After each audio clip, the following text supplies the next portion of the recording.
Bonjour à tous, Corinne et Lucien, bienvenue sur notre session 4, la stabilisation. Alors, phase indispensable du programme, il faut l'expliquer dès le moment de la vente, donc expliquer qu'on va avoir une période de perte de poids et qu'ensuite on rentrera dans une phase de stabilisation. Et également sur cette phase, continuer à contrôler son poids une fois par semaine et à bien descendre progressivement par rapport au programme qui sera mis en place.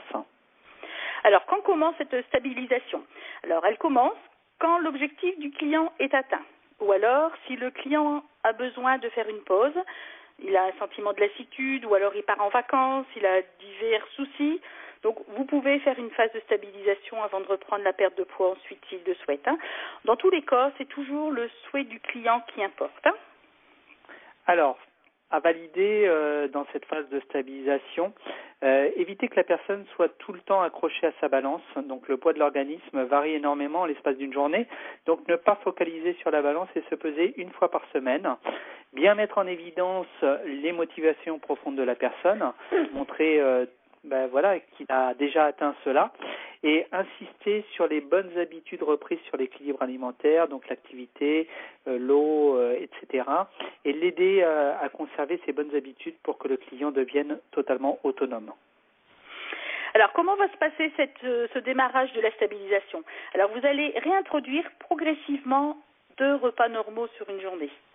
Donc, plus la phase de perte aura été longue et plus on va aller doucement sur cette transition.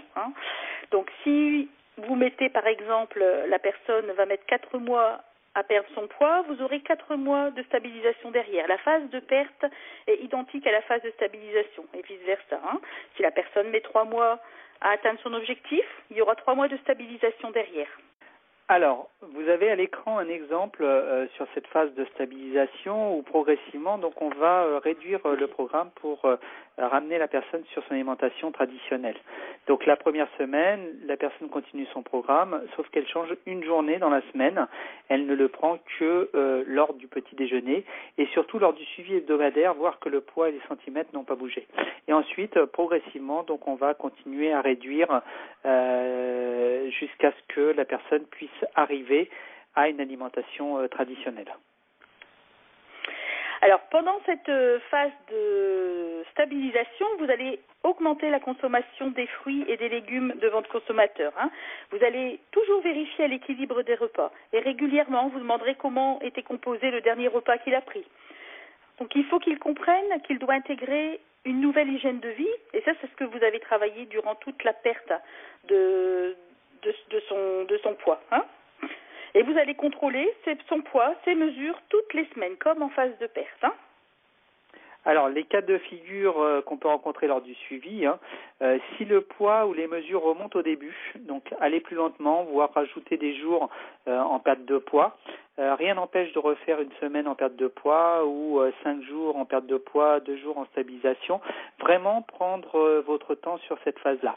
Et en cas de période de fête avec des écarts, il faut après les excès faire 2 jours en perte de poids, puis repartir sur la phase de stabilisation. Alors, la phase de stabilisation, lorsqu'elle est terminée, il faut accompagner votre consommateur à maintenir ses résultats sur du long terme. Donc, il y a 3 questions à vous poser et surtout féliciter la personne. Ça, c'est très, très important. Alors, comment vous allez faire? Vous allez proposer à votre consommateur, c'est lui qui va choisir, soit il arrête tout.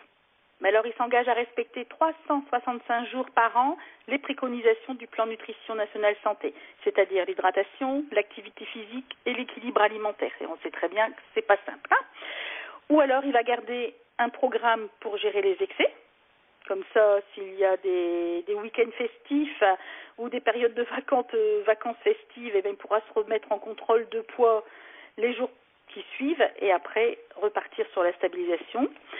Ou alors, il pourra garder un chèque par jour, soit le matin, le midi ou le soir, selon sa convenance, sur le repas qui est le plus difficile à structurer pour lui et vous continuerez à faire un suivi une fois par mois. Alors, pour les tablettes et les autres alliés du contrôle des poids, comment les réduire progressivement sur la phase de stabilisation, sur les 3-4 dernières semaines par exemple, mais on peut l'adapter aussi en fonction de la personne. Donc, est-ce qu'il faut par la suite continuer à les prendre une fois la stabilisation terminée? Écoutez, rien n'oblige. Par contre, est-ce qu'on peut continuer à les prendre? Et là, je dirais évidemment. Ce sont des compléments alimentaires, donc si la personne nourrit tous les besoins parfaitement, elle n'en a pas besoin. Or, c'est très difficile aujourd'hui d'atteindre cela. En France, les apports en fibres sont bien en deçà de la moyenne recommandée. Donc, deux solutions.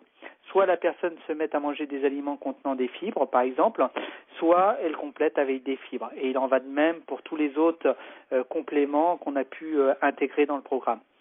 Voilà, donc on a terminé ces sessions sur le suivi. Donc on espère que vous puissiez les utiliser du mieux possible au quotidien. Donc ne pas hésiter à réécouter ces audios aussi et également suivre les différents appels qui peuvent être mis à votre disposition et le processus de formation. Dans tous les cas, avec Corinne, on vous souhaite vraiment un très très bon succès dans votre activité.